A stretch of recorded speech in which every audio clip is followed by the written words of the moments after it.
We have multiple Toronto Blue Jays free agency updates to go over today as a brand new report has dropped from Ben Nicholson-Smith revealing a very interesting trade target for the Toronto Blue Jays. We're going to break down that trade target and discuss what it means going forward and how it would fit with this Blue Jays team. We're also going to break down an interesting report that has surfaced surrounding Teoscar Hernandez and specifically Anthony Santander. So stay tuned for all that in this episode. But before we get into it, folks, if you're a part of the percentage who aren't subscribed to the channel, we notice about 70% of you who are watching aren't subscribed. Make sure to hit that subscribe button. This is the place to be for daily Jays content, and your support has been unbelievable. So thank you guys for that. But Peter is going to be tuning in again throughout this video via audio, so shout out to him as well. But a lot to go over today, folks.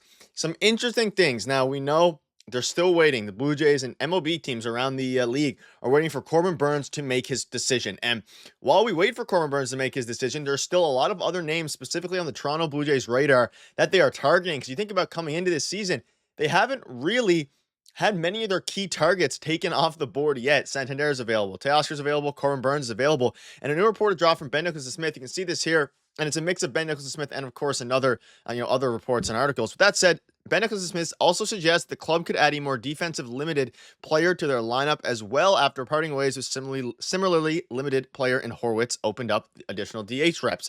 To that end, Nicholson-Smith reiterates the club's interest in Hernandez while floating two other names, Jock Peterson and Josh Naylor. Naylor is the guy we're going to be focusing on today. He also lists, of course, Hernandez and Corbin Burnes, which they're still going for.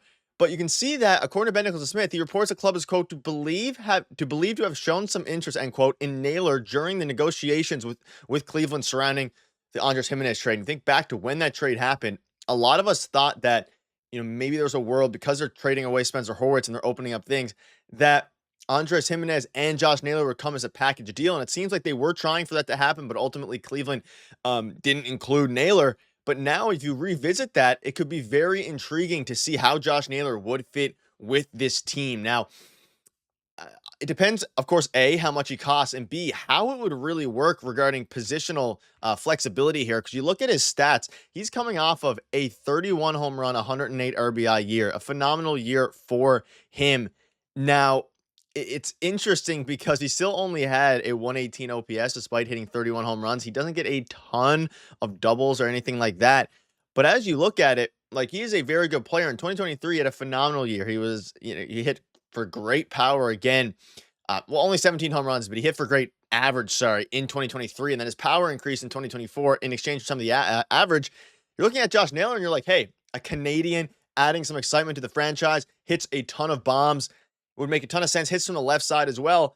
But then you start to think about, you have Vladimir Guerrero Jr., and he was an all-star last year. Vladdy, but of course, Josh Naylor was, And you think about how this could fit, and it's intriguing because you look at it from the perspective of they have a lot of DH reps open, but I don't know that the Blue Jays want to clog their entire DH position with a guy in Josh Naylor, who I don't even know if Josh Naylor would fully want to play first DH full time. Maybe they split reps. Maybe Vladdy and Josh Naylor in this scenario would split reps at DH and first base. Maybe they move Vladimir Guerrero Jr. to third base in this scenario as well and see how things operate with that. But there's a lot of different ways this could go here. And it is intriguing to me because, most importantly, the Jays desperately need power. And as you start to think about what power they could add here, it starts to become very, very interesting in different ways they can maneuver. Pete Alonso's another guy. They've been linked to Pete Alonso as well, and you start to think how it would fit with this Jays team. The biggest problem is that Vladdy is a first baseman. So again, we've seen reports a month ago in November from John Heyman saying that Vladdy could be willing to go to third base and open up spots for this. I'm curious to see what you all think about it in the comments section. But Peter also has some thoughts, so I'll let him get into it. There's definitely a case to be made for Josh Naylor joining the Toronto Blue Jays, but I find the fit a little bit odd, in my opinion, Nick, because he is a first baseman, he is limited athletically, and although he's a left-handed hitter, I'm struggling to find a place where he could fit in this lineup.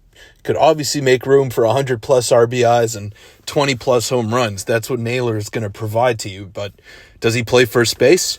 Does Vladdy slide over to third?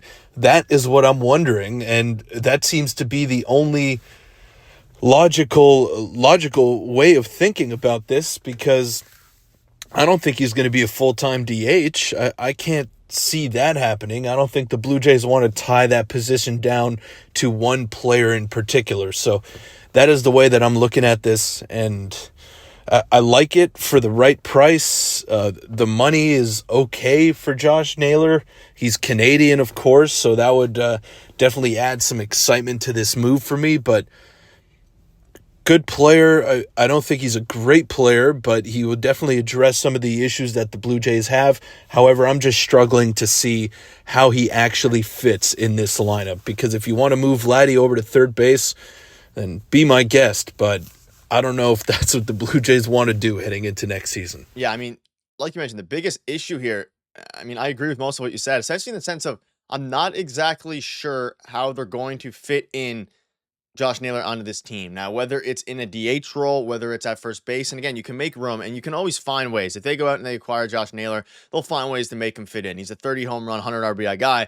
However, the fit becomes a little bit of a question mark. That being said, I don't know if the Jays are too concerned about the fit, given the fact that they've been so adamant about, hopefully at least, improving power and how desperately they need to improve their power. So, and ultimately, it's going to be interesting to see how exactly he would fit into this lineup. And again, the biggest question mark will be how he fits alongside Vladdy Jr. And if they do acquire a guy like Josh Naylor or anybody who plays first base / DH, how they fit in and how they get the power into the lineup every single night. So let me know down below what your thoughts are on that. But we also got other reports from Ben Nicholson Smith coming out. We're linking them to Teoscar Hernandez, like we saw, Anthony Santander and Jock Peterson, a bunch of different guys, specifically Teo and Santander we're going to focus on here because Dave Roberts came out recently, a new report. He said, I think we were close on getting Teoscar Hernandez back. So in a podcast, you have Dave Roberts, of course, the manager of the Dodgers, coming out and saying that he is confident they're going to get Teoscar Hernandez back. So this kind of quickly prompted Jays fans to be a little bit nervous because there was a little bit of time there where Jays fans thought we thought we were going to get Teoscar. That being said, you see here, Santander it is, champ. So it's going to be interesting.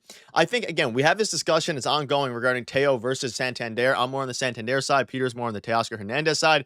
But either way, it's an interesting comment by Dave Roberts saying, I think we're close on getting Teo back, even though I think if they were close, they would have already had made the move by this point, because they know what he wants. He wants to return to the Dodgers. Who wouldn't at this point, especially coming off of a World Series win and having a career year there, being protected and sheltered by all the other great hitters on the Dodgers. So it makes sense. And again, as you compare the two, Teoscar had the better season. So I think now, again, Ben Nicholson Smith came out and they said they're pursuing Teoscar, Santander. Another interesting one is Jock Peterson, who I think if they somehow strike out on Teoscar and they strike out on Anthony Santander, I do think there is a world where they go out and they get a guy like Jock Peterson, which wouldn't be the most exciting move, but it's at least, I think that's probably their avenue based on, listening to Ben Nicholson Smith speak and all these other guys. So at the end of the day, it's going to be very interesting to see who they actually go for. But this comment by Dave Roberts had Jays fans up in arms a little bit, and maybe Santander will be ultimately the player that they go after. But let us know down below what your thoughts are on, again, who would you prefer, Santander or Teoscar Hernandez, as well as would you be interested in the Jays making a big trade for Josh Naylor? Of course, a lot of it matters, and a lot of it depends on what player you get back. So it's going to be very interesting to kind of see here. And before we wrap up, we do have a couple thoughts from Peter surrounding, of course, Santander and Teoscar Hernandez. I think ultimately that needs to be their focus. Not a guy like Josh Naylor, who's going to obviously hit for a ton of power, do all that really well, but is a first baseman / DH. He could be an additional piece, but I think focusing on Santander and the likes of Teoscar would be a bit more of a better focus here. And Peter has some thoughts. And just to continue off of my final point there, I think getting an outfielder, specifically a power-hitting outfielder like Teoscar Hernandez, Anthony Santander, Jurickson Profar, one of those three guys is definitely what the Blue Jays need. I think Naylor would maybe be a complementary piece if they were to go in that direction, but I think an outfielder is paramount. Yeah, and ultimately, I think at the end of the day, it's going to be an interesting kind of scenario here for the Toronto Blue Jays. But let us know down below what your thoughts are on all of this. Again, Teoscar Hernandez, both of them are a great fit, whether it's Teo or Santander. So let us know down below what your thoughts are, and let us know what your thoughts are on Josh Naylor. See you guys later.